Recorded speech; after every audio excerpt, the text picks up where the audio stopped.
오늘은 2020년도 맥추감사주일입니다. 맥추감사절 여러분 잘 아시는 것처럼 어떤 절기입니까?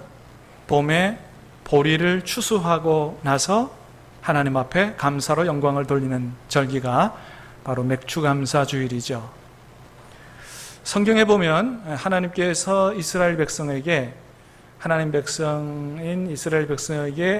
추수감사절기를 두 가지를 준 거를 볼 수가 있습니다.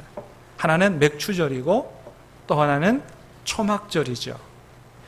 자, 맥추절은 봄에 지키는 절기입니다. 봄에 보리와 밀을 추수하고 난 이후에 하나님 앞에 감사로 영광을 돌리는 절기가 맥추절이고, 초막절은 가을에 포도라든지 무화과라든지 과일을 추수한 이후에 하나님 앞에 먹을거리를 주신 하나님 앞에 감사로 영광 돌리는 절기가 초막절이다, 이렇게 얘기할 수 있습니다. 두 가지가 다 추수감사예요. 자, 그런데 오늘은 우리가 어떤 절기를 맞았다고요? 맥추감사절을 맞았다 하는 것이죠. 자, 그런데 여러분, 사실은 지금 우리나라는 농경 중심 사회가 아니라서 지금 우리 중에도 보리농사, 밀농사 짓는 분이 한 분도 안 계시는 줄도 제가 아는데, 목사님, 지금 우리가 보리농사도 안 짓는데 맥추감사 절기를 지켜야 됩니까? 그런 생각을 하시는 분이 있을지 모르겠습니다만은, 그러나 여러분, 하나님께서 하나님 백성들에게 맥추절을 지키라라고 말씀하시는 것은, 맥추절을 지키라고 말씀하시는 근본적인 이유는 보리와 밀을 줬기 때문에 지키라, 이것이 아니라는 것이죠. 비록 보리와 밀을 추수하고 나서 하나님 앞에 맥추절기를 지킵니다마는, 그러나 근본적인 이유는 그것 때문이 아니라 오늘까지 우리가 살아올 수 있도록 우리에게 먹을거리를 주시고 우리의 삶을 선히 인도하시고 지켜주신 하나님 앞에, 그 은혜에 하나님 앞에 감사하며 영광을 돌리는 그런 절기가, 그러니까 맥추절은 전반기를 돌아보면서 오늘까지 살아오게 오신 하나님 앞에 감사로 영광 돌리는 절기가 바로 맥추절이다, 이렇게 얘기할 수 있기 때문에, 비록 우리가 오늘날 보리농사, 밀농사 안 짓는다 할지라도 지난 전반기 동안에 우리 가정에, 일터에 베푸신 하나님의 은혜를 돌이켜보면서 하나님 앞에 맥추절기로 영광을 돌리는 것이 합당하다, 그렇게 얘기할 수가 있겠습니다. 그러므로 사랑하는 여러분, 오늘 하나님 앞에 맥추절기를 지키며 예배를 드리는 저와 여러분들이 지난 전반기를 돌이켜보면서 우리의 삶에 풍성한 은혜를 주신 하나님 앞에 우리도 풍성한 감사로 영광을 돌릴 수 있게 되기를 주님의 이름으로 축복합니다. 예, 우리 박수로 한번 영광을 올리겠습니다.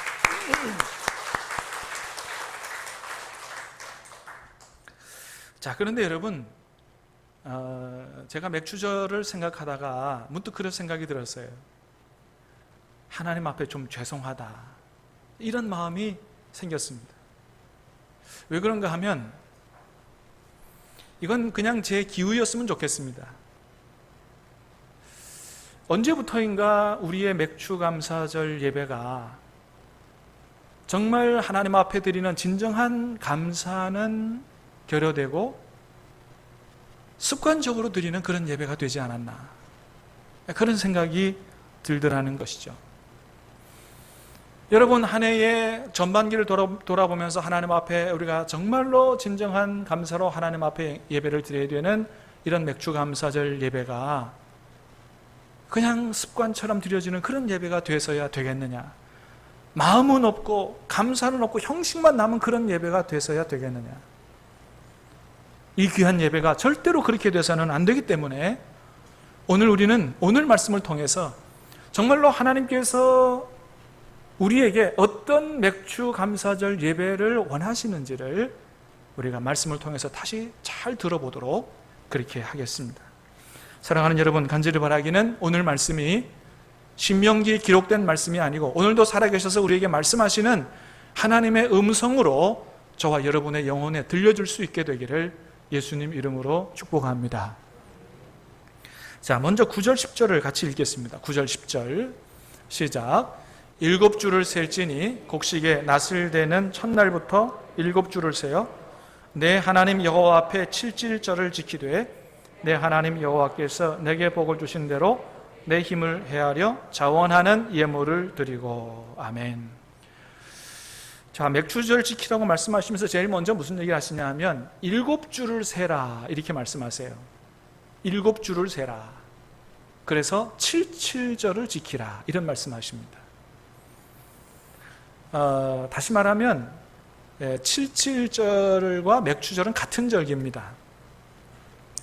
7주를 세라고 하는 말이 무슨 말씀이냐 하면 하나님께서 이스라엘 백성에게 주신 3대 명절이 있어요. 그것이 바로 유월절, 맥추절, 그 다음에 초막절인데 6월절은 애굽에서 구원받은 것을 기념하여 감사로 지키는 절기가 6월절이죠. 그래서 6월절 지킨 다음에 그 다음 날이 초실절입니다. 봄에 보리 첫 단을 배에서 하나님 앞에 갖다 드리는 그런 절기가 바로 초실절이에요. 자, 그 초실절부터 7주를 세라는 거예요. 초실절부터 7주. 그 다음에 7에 얼마예요? 49일이죠. 그 49일 그 다음 날은 몇 번째 날입니까? 50번째 날이고, 그래서 그 날을 뭐라 그러냐 하면 오순절이다 그렇게 얘기합니다. 오순절, 칠칠절 같은 절기를 가리키는 말이고, 또 그 오순절의 첫 밀, 초실절에는 보리추수 첫 단, 그 다음에 오순절에는 밀추수 첫 단을 갖다가 하나님 앞에 드리는, 그래서 그 절기를 맥추절이다 그렇게 이야기를 합니다. 자, 그래서 그 맥추절을 지키기 위해서 7주를 세라 그렇게 말씀하시는데, 자, 이 셀지니라고 하는 단어가 히브리어 티스파르 라크라고 하는 단어인데, 저 라크라고 하는 말의 의미가 뭐냐 하면 너를 위하여 이런 뜻이 있습니다. 자, 하나님께서 맥추절을 지키기 위하여 49일을 잘 세서 맥추절을 지키라고 하는 말씀이, 이게 누구를 위한 것이라고 말씀하신다고요? 너를 위한 것이다 라고 말씀하신다는 거예요. 자, 우리는 보통 이 맥추감사절 예배를 하나님을 위해서 드린다 이런 생각을 가지고 있잖아요. 그동안 받은 은혜를 기억하고 이제 하나님 앞에 영광을 돌리기 위해서 하나님을 위해서 예배 드린다. 이 또 맞는 얘기입니다. 그런데 하나님 말씀하십니다. 그러나 그것은 나를 위하고 나에게 영광 돌리는 것만이 아니고 바로 너를 위한 거다 라고 말씀하신다는 거예요. 왜 그렇습니까? 여러분, 하나님께서 명령하신 맥추절을 잘 지키기 위하여 지난 날을 돌아보고 하나님의 은혜를 기억하고 맥추절 감사 예배를 잘 드리기 위해서 잘 카운트하면서 맥추절 잘 준비하여 드리는 그런 사람의 예배가, 그런 절기가 하나님을 기쁘시게 하고, 하나님을 기쁘시게 하는 사람에게 하나님께서 또한 어떻게 해요? 은혜와 복을 주시기 때문에 결국 맥추절을 카운트하면서 잘 준비하여 드리는 그것은 누구를 위한 것이라고요? 바로 나를 위한 것이다 라고 하는 것이죠. 여러분, 사실은 맥추절은 복을 받기 위해서 지키는 절기는 아니에요. 이미 하나님께서 주신 복을 감사하면서 기억하면서 하나님 앞에 지키는 절기가 그게 맥추절이죠. 그러면 이미 받은 복에 대해서 하나님 앞에 감사하기 위하여 지키는 절기이기 때문에 그건 마땅한 것입니다. 잘하는 게 아니에요. 자, 마땅한 것 함에도 불구하고 하나님께서 어떻게 하신다고요? 기뻐 받으시고 하나님께서 또한 복을 주신다라고 하는 것입니다.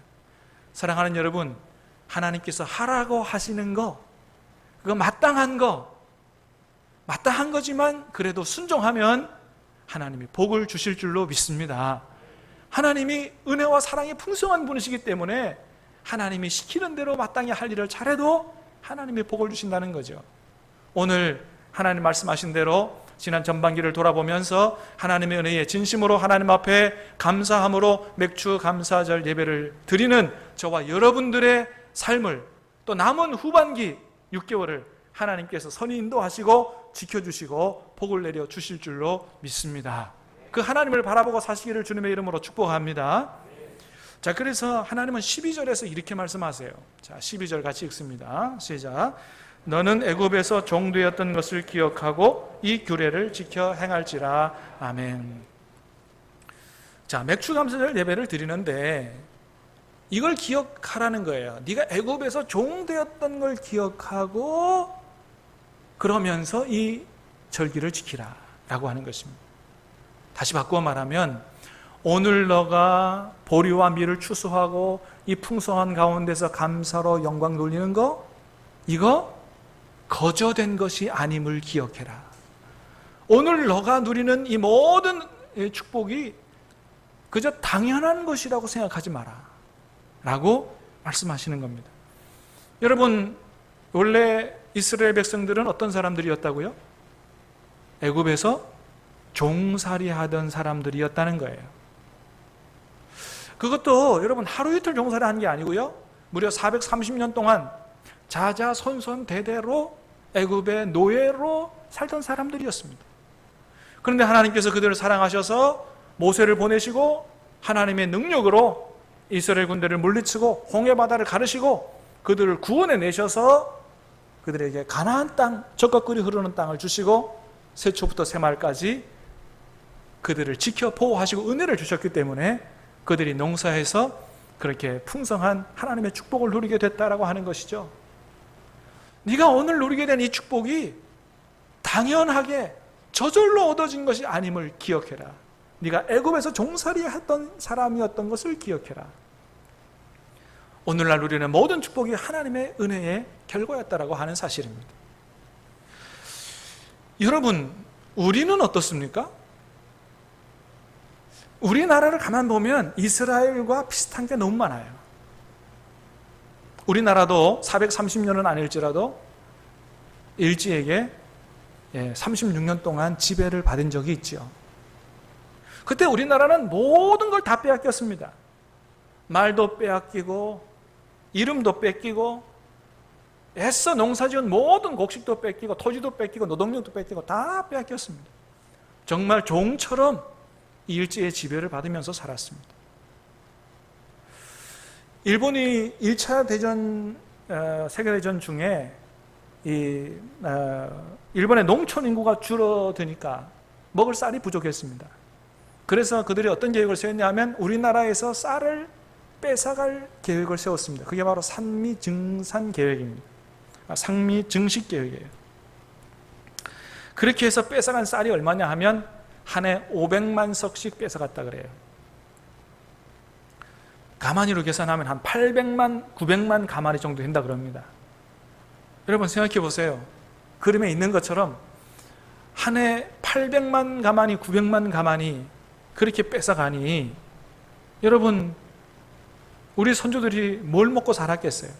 그러다 보니까 우리 선조들은 만성적인 식량 부족에 허덕이게 되고 먹을 게 없으니까 그저 좋은 쌀 일본 사람 다 가져가고 저 만주에서 보리라든지 조라든지 이런 잡곡 수입하다가 그저 근근히 이 허기를 때우는 이런 삶을 살았다는 것이죠.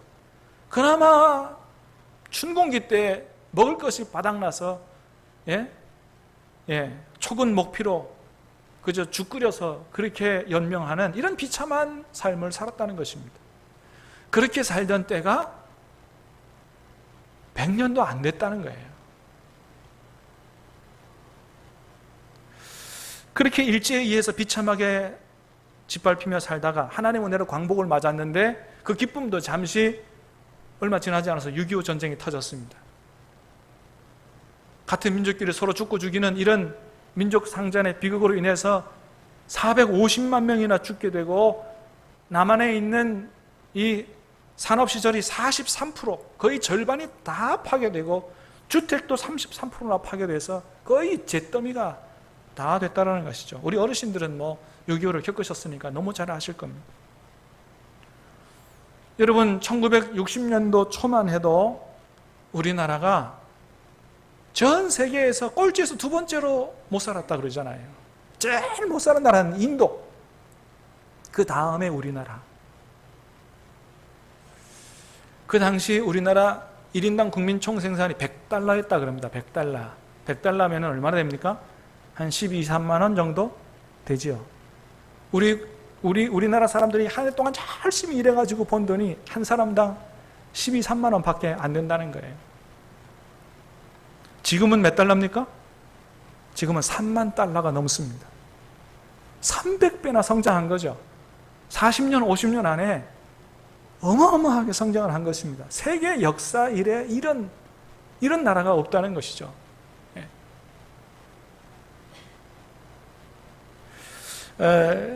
1960년도에 그때 당시에 박 대통령에 얽힌 이야기가 있는데 참 지금도 들으면 가슴 아픈 이야기입니다. 박 대통령이 혁명을 통해서 나라의 정권을 잡고 이 나라를 다시 재건해 보겠다고 부자 나라에 가서 돈을 좀 빌리려고 제일 먼저 찾아간 나라가 미국이었다 그럽니다. 그때 당시에 미국 대통령이 존 F 케네디 대통령이었는데 미국 정부는 이 박정희 대통령이 이 정권을 혁명 정권이라 그래서 인정하지 않았던 거예요.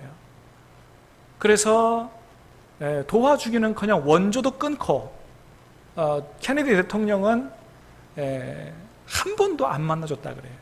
그래서 미국 가가지고 좀 대통령 만나서 좀 도움도 얻고 이렇게 귀국해야 되는데 빈손으로 돌아오려고 하니 얼마나 가슴이 아팠겠어요. 그래서 호텔에 들어가서 짐을 싸면서 박 대통령과 수행원들이 그렇게 서러워서 펑펑 울었다 하는 그런 일화가 있습니다. 그래서 이번에는 미국이 안 도와주니까 우리 심정을 잘 아는 독일로 가야 되겠다. 그래서 독일을 그때 서독, 동독 그렇게 분단되어서 있던 나라니까 우리도 이렇게 분단되어 있는 이런 공산정권, 공산주의와 싸우는 이런 우리나라의 심정을 잘 알 것이다. 그래서 서독에 가서 좀 도움을 요청하려고 그러는데 근데 대통령이 타고 갈 비행기가 없는 것입니다. 우리나라가 너무 가난해서 대통령 전용 비행기가 없었다 그래요. 그래서 미국 비행기를 타고 가려고 하니까 미국 비행기 타고 가려고 다 예약까지 해놨는데 미국 정부에서 그것도 안 된다고 막은 것입니다. 그래서 미국 비행기도 못 타고 그래서 결국 서독 정부에서 보내준 비행기를 타고 갔다고 하는 것이죠. 그렇게 대통령 전용 비행기도 하나 없는 그런 가난한 나라가 지금은 전 세계 10대 경제 대국이 됐으니 이 얼마나 놀라운 발전이고 이 얼마나 놀라운 기적이냐. 여러분 우리나라 한 5,000년 역사라고 보면 4,950년 동안은 거의 세계에서 제일 가난한 나라였어요. 그런데 한 50년 안에 어마어마하게 기적적으로 이렇게 발전하게 된 것이죠. 그런데 이런 놀라운 발전이 여러분 우리가 열심히 살았기 때문이라고만 생각하면 안 된다라고 하는 거예요. 물론 여러분 이 경제를 일으킨 세대, 우리 아버지 세대, 저를 기준으로 봤을 때 저희 아버지 세대가 굉장히 열심히 일했습니다. 그렇게 일해서 번 돈으로 먹을 거 안 먹고 입을 거 안 입고 돈 아껴가지고 자식들 열심히 공부시켰습니다. 그래서 저희 세대가 열심히 공부했습니다. 이 나라를 일으키는 일에 굉장히 큰 역할을 했죠. 그러나 그럼에도 불구하고 역사를 아는 사람들은 우리 대한민국이 기독교의 빚을 졌다는 사실들을 다 알고 있습니다. 여러분 그렇잖아요. 우리나라의 문맹과 미신과 각종 질병이 창궐하던 그런 때에 누가 잠자는 이 땅의 젊은이들을 깨우고 수많은 질병들을 고치는 병원을 세우고 학교를 세우고 그게 누가 한 것입니까? 복음 들고 이 땅에 온 선교사님들로부터 시작된 것입니다. 근대 교육이 시작이 되고 병원이 세워지고 그래서 우리나라 젊은이들이 열심히 공부하게 되고 나라가 세워진 것이죠. 그렇게 볼 때 여러분 오늘날의 모든 이런 우리의 풍요는 다름 아니라 우리나라와 민족을 사랑하신 하나님의 사랑과 하나님의 은혜요 축복의 결과다라고 하는 것입니다. 그러므로 여러분 오늘날의 축복을 우리가 열심히 일했기 때문에 얻어진 당연한 거라고 생각하면 안 되고 여러분 하나님의 은혜에 감사함으로 영광을 돌려야 할 줄로 믿습니다. 여러분 우리 개개인도 마찬가지잖아요. 하나님께서 우리의 생명을 붙들어 주지 아니하셨다면 하나님께서 우리에게 건강을 주시고 일터를 주시지 않았다면 우리가 어떻게 열심히 일하고 경제활동을 하고 그렇게 살아갈 수가 있겠느냐라고 하는 거죠. 그래서 신명기 8장에서 이렇게 말씀합니다. 같이 읽어보겠습니다. 시작. 내 하나님 여호와를 기억하라. 그가 내게 재물 얻을 능력을 주셨음이라. 아멘. 우리가 열심히 일했습니다. 그러나 그런 능력을 누가 주셨다고요? 하나님이 주셨다. 여러분, 오늘까지 지금까지 살아온 이 모든 것이 우리의 생명의 주인 되신 하나님의 은혜인 줄로 믿습니다. 그래서 12절에서 아까 그렇게 말씀하시는 거예요. 너는 애굽에서 종되었던 것을 기억하고 이 규례를 지켜 행할지라. 오늘날 얻어진 것이 거저 얻어진 것이 아님을 기억해라. 한마디로 말하면 은혜를 아는 사람이 되어야 된다는 거예요. 받은 은혜를 감사할 줄 아는 민족이 되어야 된다고 말씀하시는 것입니다. 사랑하는 여러분, 오늘 우리가 누리는 모든 축복이 다 하나님의 은혜인 줄로 믿고 진정한 감사로 영광 돌리는 저와 여러분 될 수 있게 되기를 주님의 이름으로 축복합니다. 그러면 우리가 정말로 받은 은혜를 아는 사람들이라면 우리가 이 맥추절 예배를 어떻게 드려야 할까요? 자, 10절을 다시 읽겠습니다. 10절 시작. 내 하나님 여호와 앞에 77절을 지키되 내 하나님 여호와께서 내게 복을 주신 대로 내 힘을 헤아려 자원하는 예물을 드리고.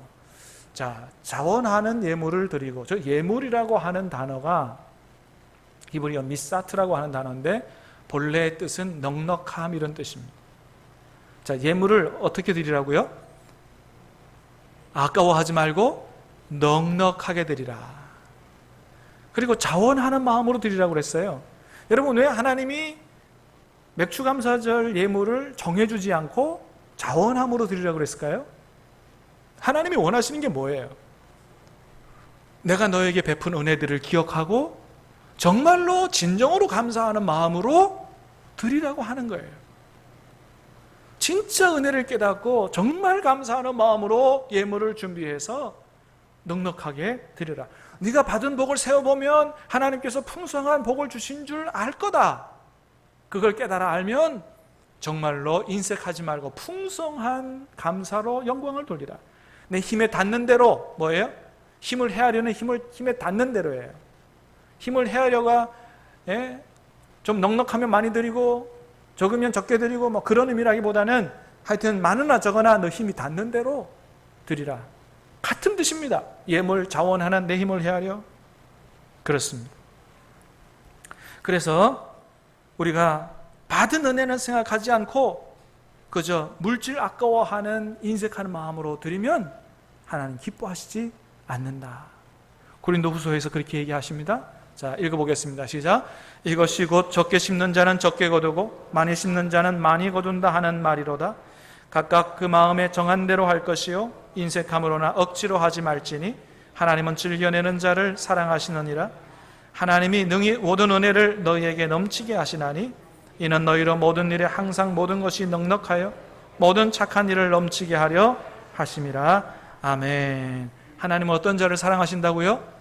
즐겨내는 자를, 정말로 진정으로 감사함으로 드리는 자를 사랑하신다. 하나님은 많이 내는 자를 사랑한다고 얘기하지 않았어요. 비록 두렙돈 적은 돈이지만 하나님은 그 과부를 칭찬하시면서 네가 제일 많이 헌금 드렸다. 하나님의 계산법은 다른 거죠. 액면가로 계산하시는 분이 아니죠. 그 마음을 보시는 거고 그 정성과 헌신을 보시는 거죠. 그래서 여러분, 돈이 없어서가 아니라 돈이 아까워서 인색함으로 드리는 예물을 기뻐하시지 않는다는 거예요. 우리가 하나님 앞에 진정한 감사로 넉넉히 드리는 것은 이것은 바로 하나님께 심는 것과 똑같다. 이것이 바로 적게 심는 자는 적게 거두고 많이 심는 자는 많이 거둔 것과 같다. 그런 마음으로 많이 심는 자 하나님께서 많이 거둘 수 있도록 하나님이 풍성하게 채우신다고 말씀해주고 있습니다. 사랑하는 여러분, 이 세상의 모든 금은 보화가 하나님의 것인 줄로 믿습니다. 그러므로 물질보다 하나님을 더 진정으로 사랑하는 자 하나님께서 더 많은 것으로 채워주심으로 더 멋진 삶을 살아갈 수 있도록 복을 주실 줄로 믿습니다. 2020년 지금까지 살아온 전반기를 돌아보면서 하나님 앞에 풍성한 감사로 예배드리는 오늘 맥주감사절, 오늘 저와 여러분의 마음속에 하나님의 은혜와 축복이, 감사와 기쁨이 충만하게 흘러넘치기를 예수님의 이름으로 축복합니다. 기도하겠습니다.